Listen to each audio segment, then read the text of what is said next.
Тажен ден додека шефот на бирото на Ал Джазира се збогува со својот син Хамза. Репортерот на Ал Джазира Хамза Ал Дагдух е еден од двајцата новинари убиени во близина на Рафах.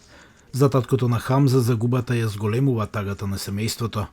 Шефот на бирото во октомври за време на пренос во живо дозна дека во напад загинале неговата сопруга, 15-годишниот син, 7-годишната керка и внук. Неговиот син Јахија е тешко повреден. И самиот Дагдух беше повреден додека беше на задача во декември.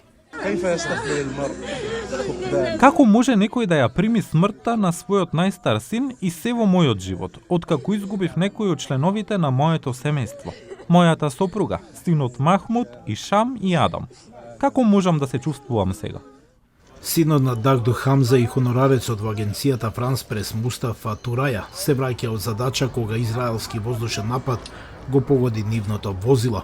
Израелската војска изјави за Ројтерс дека тие се идентификувале и гагеле терористи и дека биле свесни дека биле погодени и двајца други осомничени во возилото. Двајцата новинари убиени се последните што загинаа како жртви за медиумите во војната. Најмалку 79 новинари се убиени, речиси сите палестинци, соопшти Комитетот за заштита на новинарите. Високата стапка за краток период ги вознемери Обединетите нации. Портпаролот ги повтори повиците новинарите да не бидат цел. Новинарите ги ризикуваат своите животи за да ја донесат вистината до сите ширум светот, а тоа е се потешко во услови со кои се соочуваат таму. Амбасадата на Израел во Вашингтон не одговори на барањето на Гласот на Америка за коментар, но незиниот портпарол претходно рече дека нивните сили никогаш намерно не гаѓаат новинари. Истрагите на групите, вклучително и Ројтерс, го оспоруваат тоа тврдење. Анализата минатиот месец покажа дека израелски тенк во октомври го уби новинарот на новинската агенција Исам Абдала во, како што изгледа, намерен напад. Истрагите откриле дека Израел ја знаел локацијата на новинарскиот тим.